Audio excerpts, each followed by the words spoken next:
أعوذ بالله من الشيطان الرجيم بسم الله الرحمن الرحيم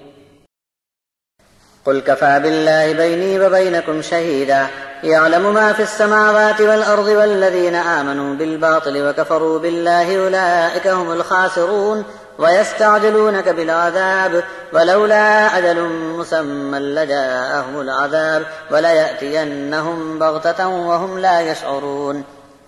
يستعجلونك بالعذاب وإن جهنم لمحيطة بالكافرين يوم يغشاهم العذاب من فوقهم ومن تحت أرجلهم ويقول ذوقوا ما كنتم تعملون يا عبادي الذين آمنوا إن أرضي واسعة فإياي فاعبدون كل نفس ذائقة الموت ثم إلينا ترجعون والذين آمنوا وعملوا الصالحات لنبوئنهم من الجنة غرفا تجري من تحتها الأنهار خالدين فيها نعم أجر العاملين الذين صبروا وعلى ربهم يتوكلون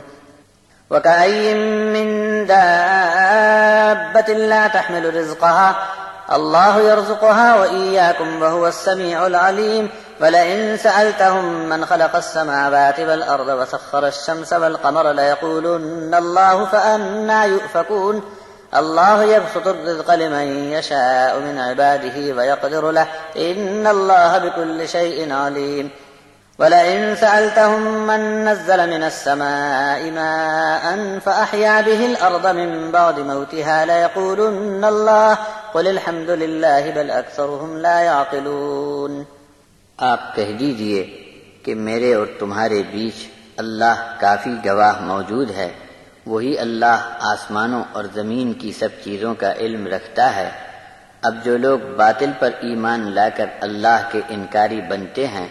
تو بڑے بھاری نقصان میں یہی لوگ جا پڑے۔ یہ لوگ آپ سے مطالبہ کرتے ہیں کہ ان پر جلدی سے کوئی آفت آ پڑے۔ ہاں، ہم نے عذاب کے آنے کا ایک وقت مقرر کر دیا ہے، ورنہ ابھی اسی وقت ان پر ٹوٹ پڑتا،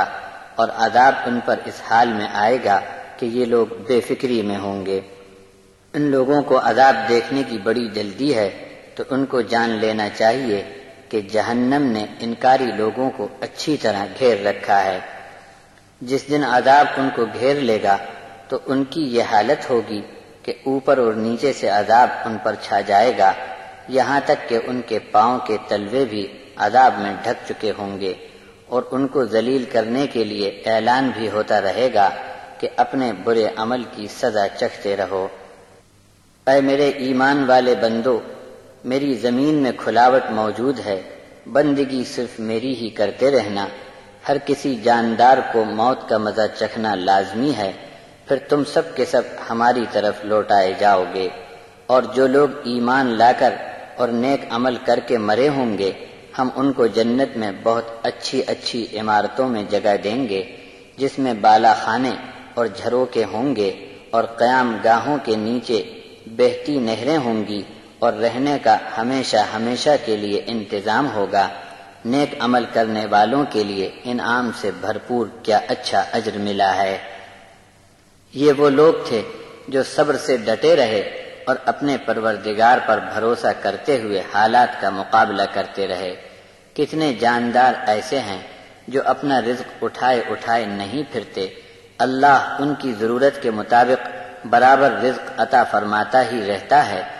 اور تم کو بھی رزق دینا اسی کے ذمہ ہے۔ وہ ہر ایک کی برابر سنتا ہے اور ہر ایک کی ضرورت کا اسے خوب علم ہے۔ اور اگر آپ ان سے سوال کریں کہ آسمانوں اور زمین کو کس نے پیدا کیا اور سورج اور چاند کو اپنے قابو میں رکھ کر کام پر کس نے لگا دیا، تو ان سب کا ایک ہی جواب ہوگا کہ یہ سب کچھ تو اللہ ہی کا ہے۔ پھر بھی یہ لوگ الٹی باتوں پر خپتی کی طرح کیوں گرتے ہیں؟ اللہ کے چاہنے پر ہی بندوں کو روزی رزق کشادگی اور فراغت سے ملتا ہے، اور جسے چاہے ناپ تول کر روزی دیتا ہے۔ اللہ کو ہر چیز کا خوب علم ہے۔ اور کبھی آپ ان سے یہ پوچھ لیں کہ ذرا بتا دو کس نے آسمان سے پانی برسایا اور مردہ زمین کو اس پانی سے زندگی کس نے عطا کی، تو یہ لوگ بول پڑیں گے کہ اللہ نے۔